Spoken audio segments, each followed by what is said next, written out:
नमस्ते मित्रांनो, आज आपण मराठी व्याकरणामध्ये समास हा भाग घेणार आहोत. आपण जो मराठी व्याकरणाचा पहिला व्हिडिओ बघितलेला होता, केलेला होता, त्याच्यामध्ये कर्ता, कर्म आणि क्रियापद आपण बघितलं. दुसरा व्हिडिओ जो मराठी व्याकरणाचा होता तो प्रयोगावरती होता. प्रयोगाचे वेगवेगळे प्रकार बघितलेले होते आपण. आणि आज मराठी व्याकरणाचा हा तिसरा व्हिडिओ आपण करत आहोत या ठिकाणी. त्याचं नाव आहे समास. समास हा शब्द कसा आहे पहा, तर जोड शब्द बनून समास तयार होतो. दोन शब्द एकत्र येऊन समास तयार होतो. आता एकापेक्षा जास्त म्हणजे किमान दोन शब्द तर पाहिजेत समास व्हायला. आणि समास होणं म्हणजेच शब्दाचं एकत्रीकरण होणं त्याला समास म्हणतो आपण.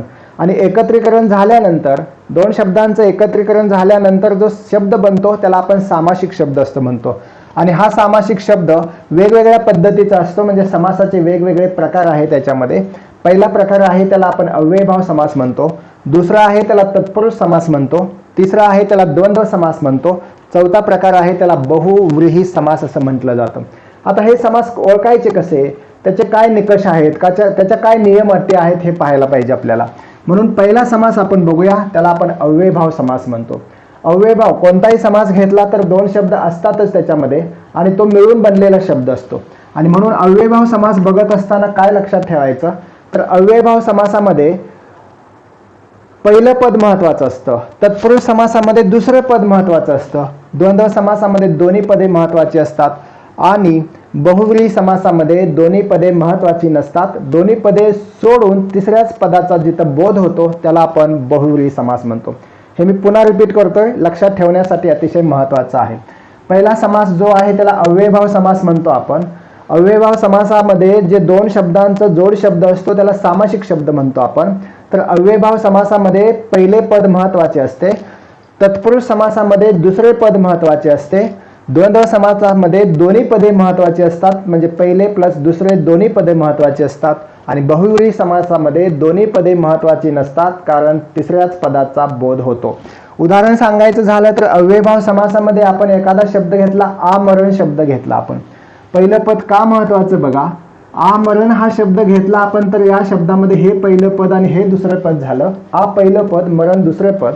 आमरण म्हणजे जिवंत असेपर्यंत, मरेपर्यंत. आमरण उपोषण, आमरण जीवन जगणे वगैरे या पद्धतीचे शब्द. आमरण याच्यामध्ये पहिलं पद आ, दुसरे पद मरण. याच्यामध्ये या पदानुसार किती फरक पडतो पहा. म्हणून पहिले पद महत्वाचं, हे नामाला जर जोडलं, पहिलं पद महत्वाचं, नाम शब्दाला जर आपण जोडलं, वेगवेगळे नाम असतील त्याला, तर अर्थ बदलतो. आणि म्हणून पहिले पद महत्वाचे, त्याला आपण अव्ययभाव समास असं म्हणतो. तत्पुरुष समासामध्ये वेगवेगळे प्रकार आहेत, पण हे प्रकार बघण्यापूर्वी तत्पुरुष समास कशाला म्हणायचं, तर तत्पुरुष समासामध्ये जी दोन पदं असतात त्याच्यामध्ये दुसरं पद महत्वाचं असतं.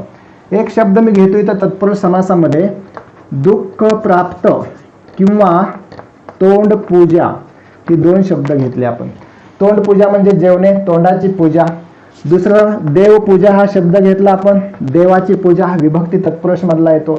म्हणजे देव हे नाम झालं, पण त्याला दुसऱ्या शब्दाने जोडल्यामुळं त्याचा अर्थ बदलला. देवाची पूजा, दुःख प्राप्त. दुःख हा शब्द वेगळा, त्याला प्राप्त जोडल्यामुळे दुसरं पद महत्वाचं आहे, ते जोडल्यामुळे त्याचा अर्थ बदलला. क्रीडांगण, क्रीडेसाठी अंगण, विभक्ती तत्पुरुष आहे. क्रीडांगण, क्रीडा वेगळं, अंगण जोडल्यामुळे क्रीडांगण असा सामासिक शब्द झाला, तो आपल्याला तत्पुरुष समासामध्ये घ्यावा लागेल. द्वंद्व समासामध्ये आई वडील हा एक उदाहरण दाखल आपण घेऊया शब्द किंवा सामासिक शब्द घेऊया. याच्यामध्ये मला सांगा, दोन्ही पदे महत्वाची असतात, आई आणि वडील.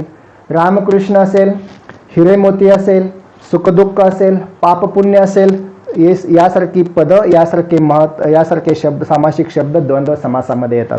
आणि मग आई आणि वडील, पहिलं पद आणि दुसरं पद ही दोन्ही महत्वाची आहेत. आणि ज्या समासामध्ये दोन्ही पद महत्वाची असतात त्याला आपण द्वंद्व समास असं म्हणतो. बहुव्रीही समासामध्ये कसं ओळखता येईल आपल्याला, त्याच्यामध्ये पण वेगवेगळे प्रकार आहेत. बहुव्रीही समास याच्यामध्ये दोन्ही पदे महत्वाची नसतात. दोन्ही पदे महत्वाची नसतात कारण तिसऱ्याच पदाचा बोध होत असतो त्याच्यामध्ये. आता एक शब्द घेतला मी, उदाहरण घ्यायचं झालं तर चक्रपाणी. ज्याच्या हातामध्ये चक्र आहे असा तो चक्रपाणी. पीतांबर,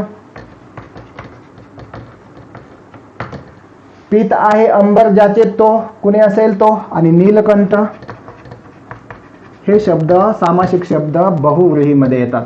ज्याचा कंठ निळा आहे असा तो शंकर. पीतांबर, पिवळं वस्त्र आहे असं विष्णू वगैरे कोणी असेल तर. चक्रपाणी, ज्याच्या हातामध्ये चक्र आहे तो कृष्ण असेल, विष्णू असेल, जे कोणी असेल तो. म्हणजे या समासामध्ये कोणतंही पद महत्वाचं नसतं, दोन्ही पदे महत्वाची नसतात आणि तिसऱ्याच पदाचा बोध होतो, त्याला आपण बहुव्रीही असं म्हटलं जातं. म्हणजे लक्षात आलं का पहा, अव्ययभाव समास, तत्पुरुष समास, द्वंद्व समास, बहुव्रीही समास. बहुव्रीही समास हे 4 समास महत्वाचे आहेत. ह्या चारीचे पुन्हा पोटविभाग काय आहेत? अव्ययभाव समासामध्ये फार प्रकार नाही, त्याच्यामध्ये एक एक शब्द आपण घेऊया. आमरण घेऊया उदाहरण, यथाशक्ती घेऊया, दरमजल, बेलाशक, गैरशिस्त, गैरहजर.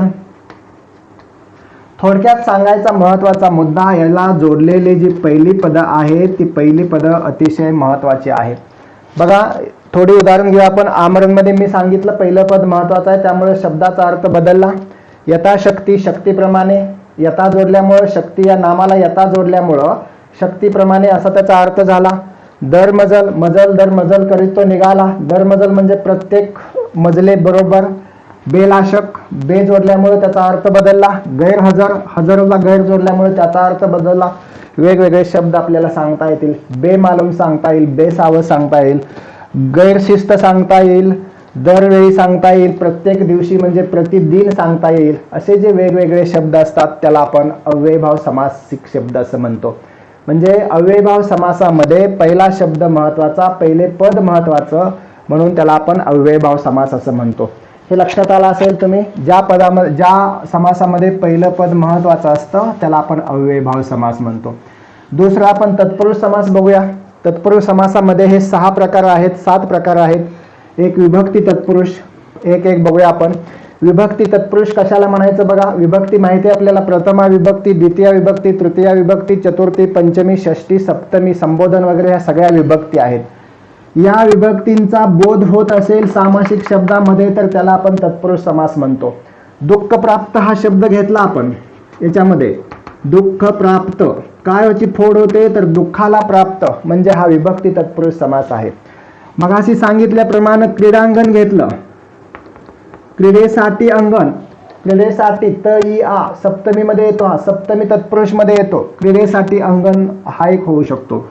त्याच्यानंतर देवपूजा हा एक शब्द घेतला आपण, देवाची पूजा षष्ठी तत्पुरुषमध्ये येतो हा शब्द. त्याच्यानंतर प्राप्त धन हा एक शब्द घेतला आपण, दुसरं महत्वाचं प्राप्त धन, धन प्राप्त होत आहे असा तो. म्हणजे या सगळ्यामध्ये अंगण असेल, प्राप्त असेल, पूजा असेल, धन असेल. सेकंड शब्द महत्वाचा येतो त्याला आपण तत्पुरुष म्हणतो. पण याच्यामध्ये सुद्धा विभक्ती तत्पुरुष कसा ओळखायचा तर विभक्तीनं ज्याची फोड करता येते त्याला आपण तत्पुरुष समास असं म्हणतो. अलुक तत्पुरुष याच्यामध्ये कोणताही भाग लोप पावत नाही. लोप पावत नाही याचा अर्थ कसा, आपण जर आत्ताच उदाहरण घेतलं की दुःख प्राप्त, दुःखाला प्राप्त द्वितीय किंवा चतुर्थी विभक्तीमध्ये येतो. ला मध्ये गाळतो आपण, पण याच्यामध्ये गाळता येत नाही. कोणतंही पद गाळता येत नाही त्याला आपण अलुक तत्पुरुष म्हणतो. याचं एक उदाहरण घ्यायचं झालं तर पंकेरोह हा एक शब्द येतो पहा. पंकेरोह कर्मणी प्रयोग, याच्यामध्ये काही गाळता येत नाही. त्याच्यानंतर कर्तरी प्रयोग, हे शब्द आहेत प्रयोग नाहीत, कर्तरी प्रयोग. असे शब्द की ज्याच्यामध्ये कोणतंही पद गाळता येत नाही, कोणताही मधला भाग गाळता येत नाही, त्याला आपण अलुक तत्पुरुष असं म्हणतो. हा सुद्धा तत्पुरुष समासातला एक भाग आहे. तिसरा प्रकार याच्यामध्ये आहे उपपदामध्ये, उपपद तत्पुरुष म्हणतात. उपपद तत्पुरुष याचा अर्थ, उपपद माहिती आहे तुम्हाला, उपपद कसं लागतं. एक शब्द घेऊया आपण जलद. आता हा शब्द दिला आणि कोणता समास आहे ओळखा असं म्हटले तर तो तत्पुरुष समास आहे. तत्पुरुष समासामध्ये उपपद तत्पुरुष आहे, त्याला द जोडलेला आहे पहा. हे उपपद जे शब्दाच्या उजव्या साईडला जोडतात त्याला उपपद म्हणतो आपण. म्हणजे जल हा मूळ शब्द, त्याला द जोडलं म्हणून उपपद जोडला असं आपण म्हणतो. पांतस्थ हा शब्द घ्या. पांतस्थ शब्द ज्या वेळेला घेतो त्यावेळेला आपण पांथस्थ स्थ जोडलेला आहे. पांथस्थ म्हणजे रस्ता, पांथस्थ वाटसरू अशा अर्थाने घेतो आपण. जलद असेल, गडद असेल, पांथस्थ असेल, कुंभकार असेल, कुंभ कुंभ म्हणजे मडके बनवणारा, कुंभकार, कार हा शब्द जोडलेला आहे आपण. ग्रंथकार असेल, ग्रंथकार, कार हा शब्द जोडला ग्रंथाला म्हणजे ग्रंथकार होतो.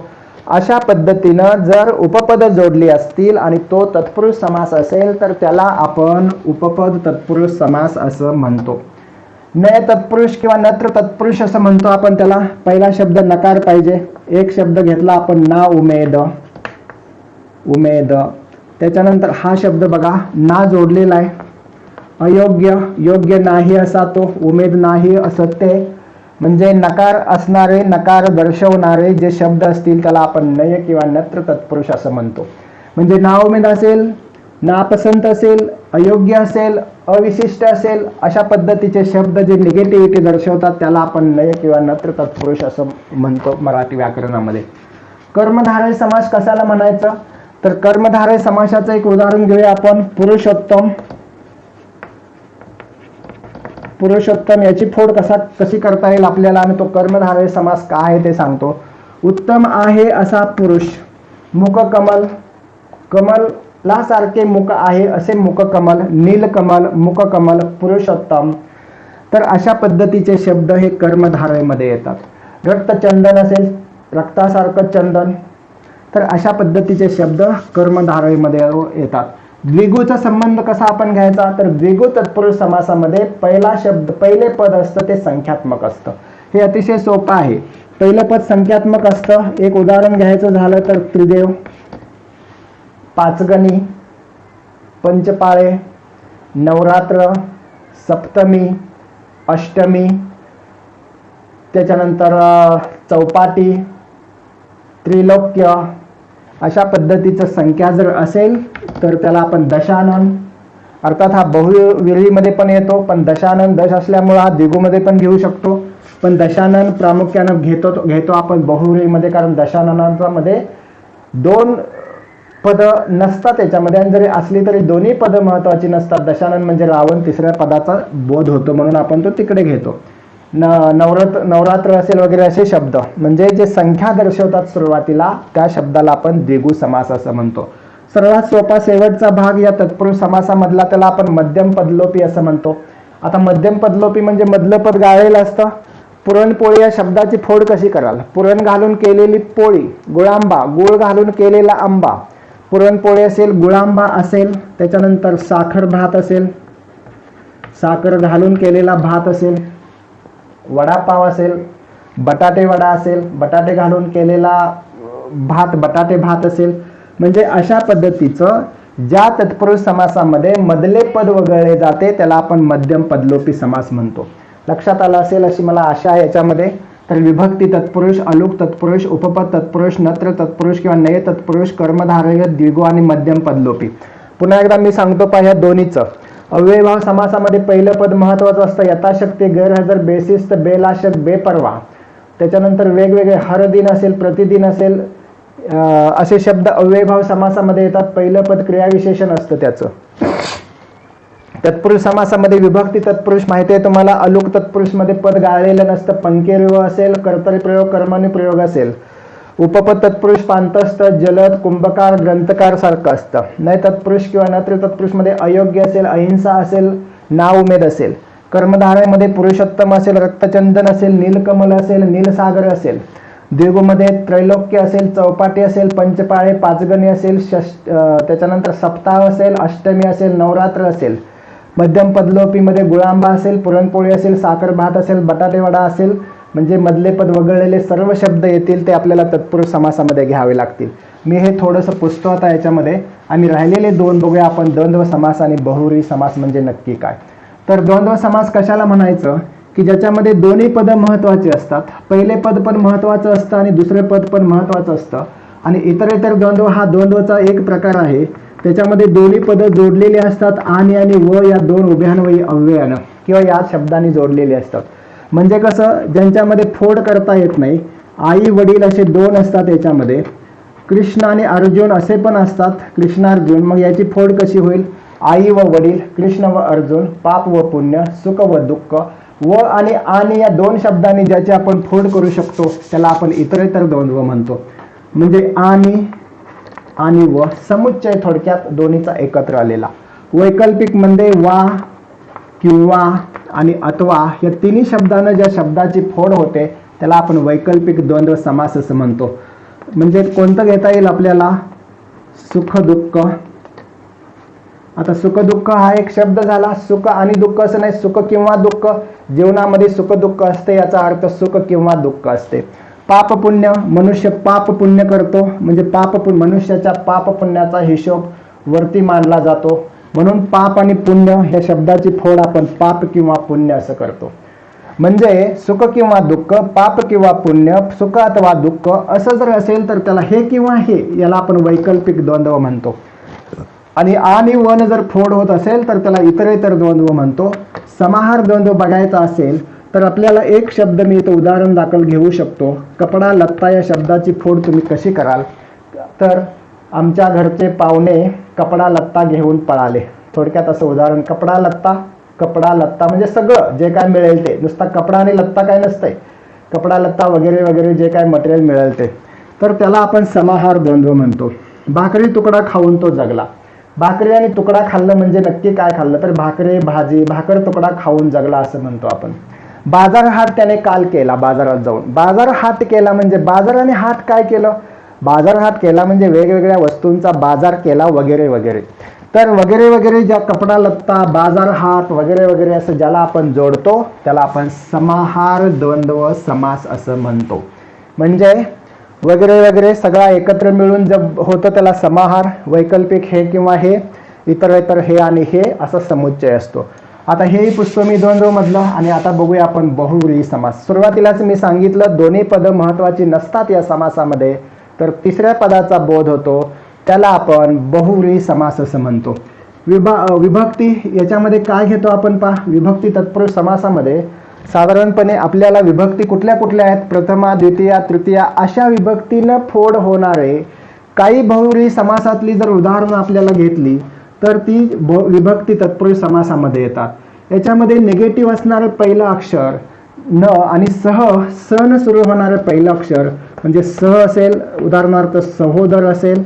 इथं आपण बघूया सादर असेल, सविनय असेल, सुलोचना असेल. बघा फरक येतोय का लक्षात? जर सहन सुरुवात होणारे बहुव्रीही असतील तर त्याला आपण सहबहुव्रीही समास असं म्हणतो. याच्यामध्ये काय येऊ शकेल? याच्यामध्ये नालायक हा एक शब्द येऊ शकेल. याच्यामध्ये मगाशी मी सांगितलेले ना उमेद हा पण शब्द येऊ शकतो. नतमस्तक हाही एक शब्द येऊ शकतो याच्यामध्ये. म्हणजे पहिलं पद निगेटिव्ह असायला पाहिजे.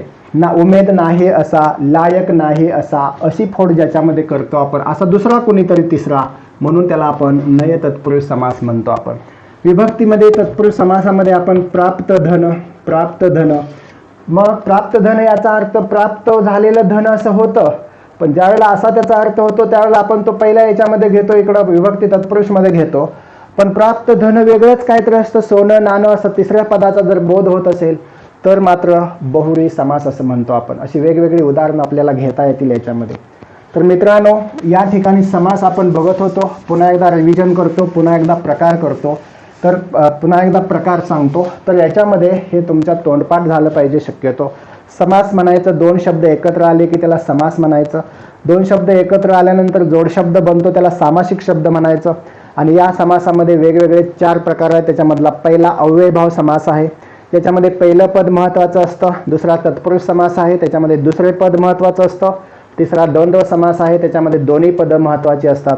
आणि चौथा बहुव्रीही समास आहे, त्याच्यामध्ये दोन्ही पदे महत्त्वाची नसतात. पदाचा बोध होतो तो वेगळ्याच पदाचा बोध होतो. मित्रांनो, अव्ययभाव समासामध्ये वेगवेगळी उदाहरणं आपण बघतो. पहिलं क्रियाविशेषण असतं. शब्द पहिला क्रियाविशेषणाचा असतो. यथाशक्ती असेल, हरघडी असेल, हरमजल असेल, दरमजल असेल, प्रतिदिन असेल, प्रतिमानसी असेल, म्हणजे प्रत्येक वगैरे अशा अर्थानं त्याला आपण अव्ययभाव समास म्हणतो. दुसरा तत्पुरुष समास आहे, त्याच्यामध्ये विभक्ती तत्पुरुष आहे, अलुक तत्पुरुष आहे, उपपद तत्पुरुष आहे, कर्मधारय तत्पुरुष आहे, द्विगु आहे, मध्यम पदलोपी आहे. ह्या प्रत्येकाचं मी तुम्हाला सांगितलेली माहिती. पहिला बघितला आपण त्याच्यामधला तत्पुरुष मधला तर विभक्तीतनं फोड होते अशा शब्दांना आपण तत्पुरुष समास म्हणतो. दुसरा अलुक तत्पुरुष पंक्तिरूह शब्द आहे, त्याच्यामध्ये कुठलाही बदल होत नाही, त्याच्यामध्ये काही गाळलं जात नाही असा अलुक तत्पुरुष. उपपद म्हणजे उपपद जोडलं जातं. पांतस्थ, मार्गस्थ, कुंभकार, ग्रंथकार अशा पद्धतीचे त्याला पुढे जोडलेले जातात, उपपद जोडलं जातं, ते लक्षात येतं, त्याला आपण उपपद तत्पुरुष म्हणतो. त्याच्यानंतर कर्मधारय समासामध्ये रक्तचंदन असेल, पुरुषोत्तम असेल, नीलकमल असेल, मुखकमल असेल, असे वेगवेगळे उपमा दिलेले शब्द, सामासिक शब्द असतात. त्याच्यानंतर दिगूमध्ये संख्या असते, संख्यानं सुरुवात होणारे, डोळे झाकून दिगू म्हणायचं समास त्याला. आणि मध्यम पदलोपी समास असतो, मधलं पद गाळलं जातं म्हणून अनेक शब्दांचा एकच शब्द बनतो. गुळ घालून केलेला आंबा गुळांबा म्हणतो आपण त्याला. घर जावई, घराचा झालेला जावई, त्याला घर जावई म्हणतो आपण. वेगवेगळे असे मध्यम पदलोपी, गुळांबा असेल, साखर भात, बटाटे भात असेल, वेगवेगळे शब्द आपण मध्यम पदलोपीमध्ये घेतो. त्याच्यानंतरचा भाग येतो बहुव्रीही. त्याच्यामध्ये 3 आहेत, विभक्ती बहुव्रीही आहे, सहबहुव्रीही आहे आणि नय किंवा नत्र बहुव्रीही आहे.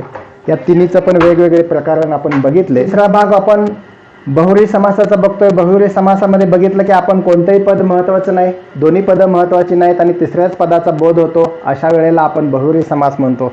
त्याच्यामध्ये 3 भाग येतात. कोणते कोणते? विभक्ती बहुव्रीही समास, नय किंवा नत्र बहुव्रीही समास आणि तिसरा भाग येतो तो सहबहुव्रीही समास. ते आपण डिटेलमध्ये इथं बघितलेले आहेत. एखादा व्हिडिओ आपण खास उदाहरणासाठी करूया त्याच्यामध्ये. आय होप, मला आशा आहे तुम्हाला हे समजलं असेल, त्या पद्धतीने आपण घेतलेला आहे. जास्तीत जास्त विद्यार्थ्यांनी हा व्हिडिओ बघावा एवढीच अपेक्षा आहे. आता थांबूया. जय हिंद, जय महाराष्ट्र, धन्यवाद.